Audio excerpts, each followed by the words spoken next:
Ladies and gentlemen, boys and girls, children of all ages, welcome to World of Wrestling Retro Review of Monday Night Raw of 1999 from February 8th episode. This was absolutely outstanding storyline development episode. Match-wise, they weren't all that great. You could take them or leave them. I mean, they weren't, the most fascinating thing to watch. It won't make you jump out of your seat or anything like that. A lot of disqualifications, a lot of different scenarios that went about with this show. But to get things started, the first thing we see starting off the show, Stone Cold Steve Austin leading the build-up for this is the last Raw episode going into St. Valentine's Day Massacre pay-per-view. So he pretty much made his statement clear. He is going to beat Vince McMahon's ass, leave him his blood all over the ring and around the cage. Very descriptive of what he was going to do in that match. And that's pretty much it. We had Mankind come out at the same time during this segment, announce that, we are supposed to have a match, you and I, in a non-title match, one-on-one. And they pretty much said one of us is going to get their asses kicked. So that was pretty much all there was to it, as well as The Rock coming out, doing his hype up with for his match with Mankind, the last man standing match at St. Valentine's Day Massacre. We also saw Vince McMahon have a few words to say as well on the subject. He was it's actually pretty good, to be honest with you. He came out and he said, "I'm going to leave your guts all over that freaking steel cage." A lot of intensity built into this rivalry between Stone Cold and Vince McMahon. Probably one of the greatest rivalries of all time. I wouldn't say it is the greatest, like number one best, but it was probably by far one of the greatest all-time rivalries in the history of professional wrestling.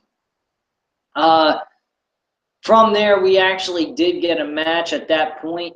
Give me 1 second to take a look here at the match card here. So, do apologize about my not having the match card up. I do apologize about that, guys. But yeah, this match, like I said, match-wise, this show wasn't exactly the greatest. You're not missing out on too much with this show if you didn't see any of the matches on the card or on the show. Most of it that's really good is just the storyline buildups, the conversations and the promos that happen throughout the entire episode. So that's pretty much it. So let me go ahead and get into the actual first match of the show. So the first match on the show, we had. Wait 1 second. I do apologize. Give me 1 second. Huh.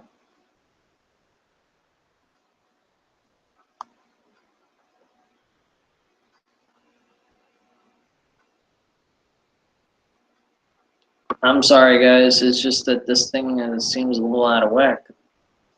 I do apologize. Give me 1 second. This is all fucked up now. I'm so pissed off. Sorry, guys. Should have had this up before I started the show. I'm really sorry. Let's see.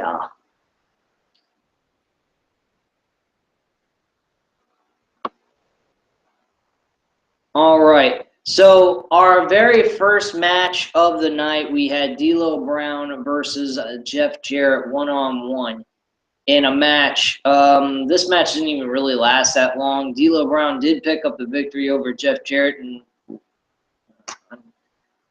under 2 minutes. So, I mean, this match was a fucking joke. I really did not like this match at all. Give it a 1 out of 5 stars. Absolute shit.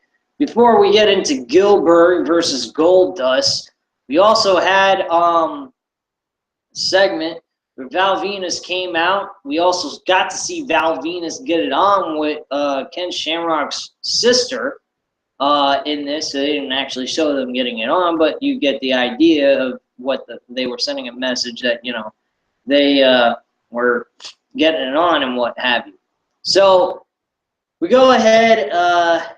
Val Venus is doing his spiel about how he actually likes Ken Shamrock's sister. He's not trying to do anything to get a rise out of Ken Shamrock. He just likes her and so forth.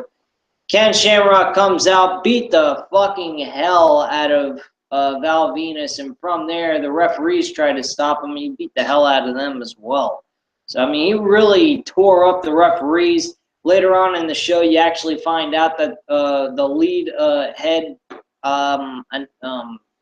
referee, Earl Hebner, he said that none of the referees, including myself, will referee this match. Someone else is going to have to do this, a special guest referee, which later on you got to reveal that Billy Gunn will be the guy to actually do that match.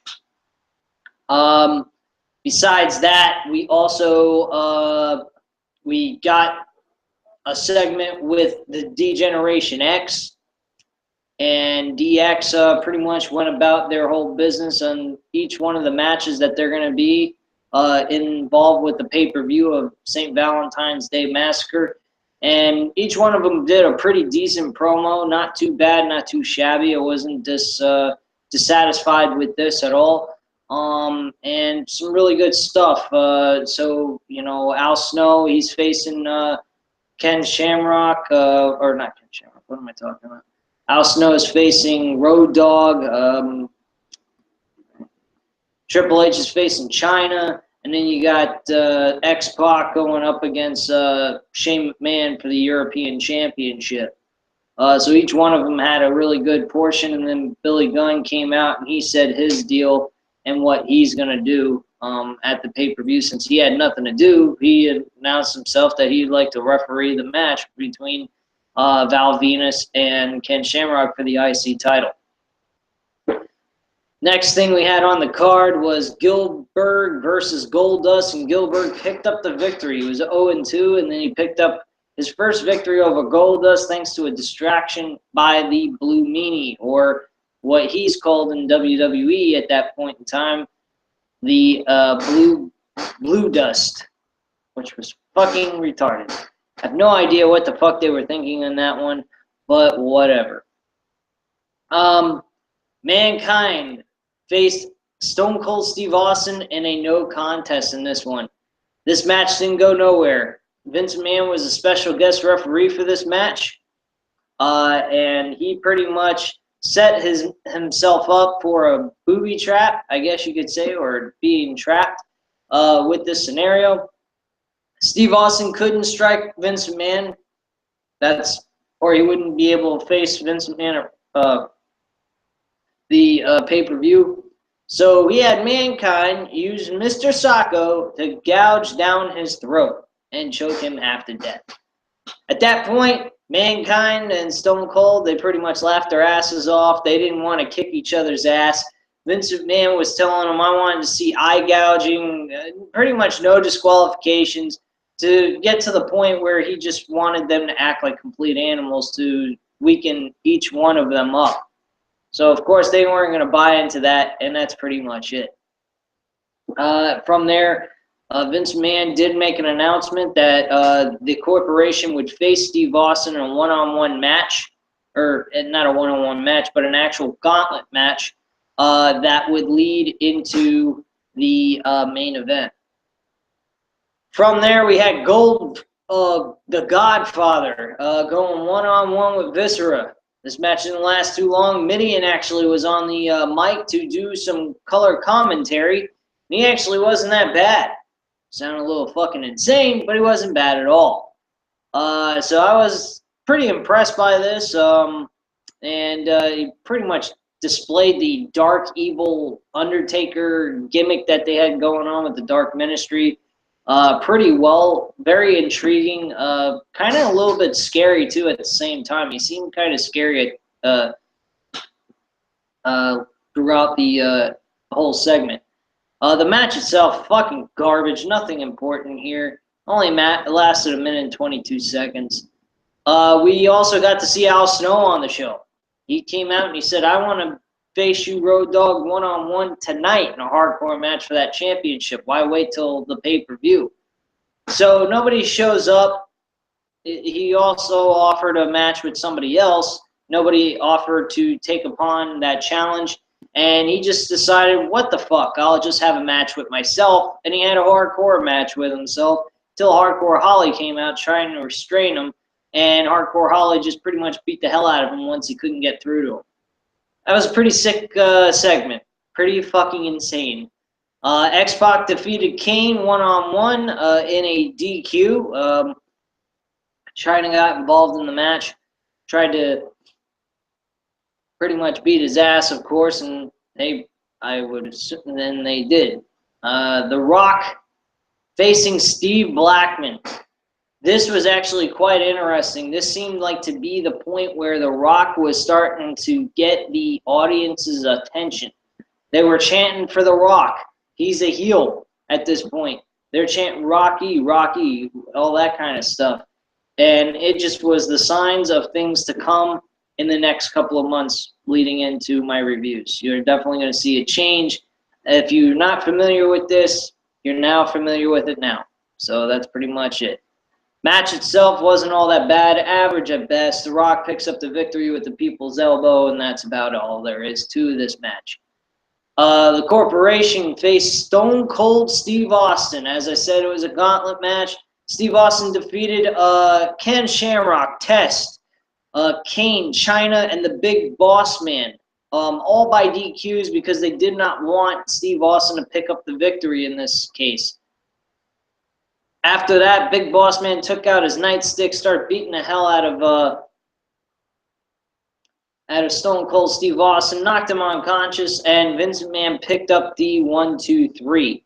From that point on, the last 2 minutes of this episode, we got to see the classic image of Stone Cold Steve Austin being held down by the entire corporation in the corner of a turnbuckle, and those two staring face to face, screaming, hollering at each other, and downright spitting all over one another like complete animals. It was the most unbelievable image you'll probably ever see in a WWE ring. There are other moments that are very similar to this and have a lot of is very classic that you'll never forget. But this one was definitely it. Those two were screaming at each other, hollering like crazy lunatics. And my God, I cannot wait to rewatch this freaking match once again. It's going to be a lot of fun. I will be watching it this Sunday. So tune in for that review. And if you want to, check it out before Sunday. Watch the whole pay-per-view and, see what you think of my opinion based on the overall pay-per-view. If you don't remember the pay-per-view, I'd recommend seeing it. If you already, if you do remember the pay-per-view very well and you've got a good memory about the whole entire card, definitely you don't have to check it out. Just give me your opinion after you've seen the review that I have for it and see if you agree with me or not about the pay-per-view. But at this time, ladies and gentlemen, thank you very much for watching. I appreciate your time watching this video. Also, on top of that, lay the X on that subscribe button. God, I fucked everything up. Anyway, guys, just hit the subscribe button if you're interested and want to continue to follow this content. I definitely would like you to subscribe. I love doing these videos for you guys. I love to have interaction some way, somehow with you guys. And I hope you guys actually enjoy watching these episodes of the retro reviews as well as all the current WWE content that I put on my channel. Anyway, at this time, guys, thank you very much for watching this video, and have a great day, guys. Bye.